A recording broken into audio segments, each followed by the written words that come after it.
Custard powder వాడకుండా, ఎలాంటి sugar వాడకుండా ఈజీగా ఇంట్లోనే పిల్లలకి నచ్చే విధంగా ఫ్రూట్ సలాడ్ చేసి చేయొచ్చండి. అది ఎలానో మీరు ఈ వీడియోలో చూడండి.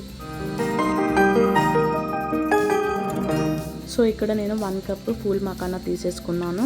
అది కూడా డ్రై రోస్ట్ చేసింది కాదండి, నార్మల్వే తీసేసుకున్నాను. బాదం ఒక 5, కాజు ఒక 10, లేదు అంటే కాజు 15 తీసేసుకున్నా పర్లేదు. స్వీట్నెస్ కోసం నేను ఇక్కడ డేట్స్ వాడాను. ఖర్జూర అయితే ఖర్జూర, హనీ లేదా బెల్లము, ఇక మీకు నచ్చితే షుగర్ అయినా యాడ్ చేయొచ్చు. సో ఇది ఒక 45 మినిట్స్ అయినా కంపల్సరీ నానాలి. గోరువెచ్చని పాలు పోసేసుకోండి. చూస్తున్నారు కదా, ఆఫ్టర్ 45 మినిట్స్ ఇలా అవుతుంది. సో ఇక్కడ నేను ఏంటి అంటే బాదంది తొక్కు తీయలేదండి. మీకు అది నచ్చదు అని అంటే దాన్ని స్కిన్ పీల్ చేసేసి నానబెట్టేసుకోండి. సో ఇవన్నీ ఒక మిక్సీ జార్లో వేసేసుకొని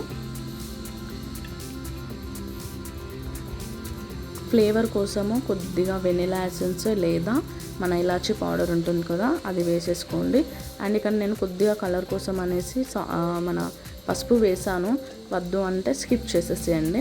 ఇక్కడ డ్రై ఫ్రూట్స్ నేను ఎందుకు యాడ్ చేశానంటే ఇందులో వాల్నట్స్ అండ్ పిస్తా ఉందండి, నేను అందుకే డైరెక్ట్ పౌడర్ వేసేసాను. లేదు అంటే మీరు ఒక వాల్నట్ అండ్ పిస్తా ఒక 5 తీసేసుకోండి, సరిపోతుంది. అండ్ మిల్క్ మేడ్ కూడా ఆప్షనల్ అండి. అది వేసాను ఎందుకంటే కొంచెం క్రీమీగా రిచ్నెస్ వస్తుంది అనేసి నేను అది యాడ్ చేశాను. లేదు అంటే మీరు స్కిప్ చేయొచ్చు. ఇది మెత్తటి పేస్ట్లా చేసేసుకొని మినిమం ఒక 2 అవర్స్ ఫ్రిడ్జ్లో పెట్టేసేయండి. చూస్తున్నారు కదా, ఆఫ్టర్ 2 అవర్స్ కొద్దిగా దగ్గర పడినట్టు అనిపిస్తుంది. ఈ కన్సిస్టెన్సీ మీకు ఓకే అంటే ఓకే, లేదు అంటే పాలు కానీ కొద్దిగా వాటర్ కానీ యాడ్ చేసేసుకోండి. బట్ ఇది కనుక మీరు ఒక్కసారి టేస్ట్ చూస్తే మాత్రం ఇదే మంచిగా అనిపిస్తుంది. అండ్ టమ్మీ కూడా ఫుల్ అవుతుంది. ఒక్క బౌల్కే సరిపోతుంది కదా అండి. ఊరికే ప్రతిదీ షుగర్ తోటి చేసేసుకోవాలంటే కొద్దిగా ఇబ్బంది కదా సమ్మర్లో. సో ఇలా కొద్దిగా హెల్తీ వేలో ఒక్కసారైనా చేసేసుకోండి. మీ పిల్లలకి కానీ మీకు కానీ హెల్త్ బెనిఫిట్స్ చాలానే ఉంటాయి. మంచి గుడ్ ఫ్యాట్ కూడా వస్తుందన్నమాట. ఈ వీడియో కనుక మీకు యూస్ఫుల్ అయ్యి మంచి ఇన్ఫర్మేటివ్ వీడియో కనుక అనిపిస్తే మీ ఫ్రెండ్స్ అండ్ ఫ్యామిలీకి తప్పకుండా షేర్ చేయండి అండ్ లైక్ చేయండి.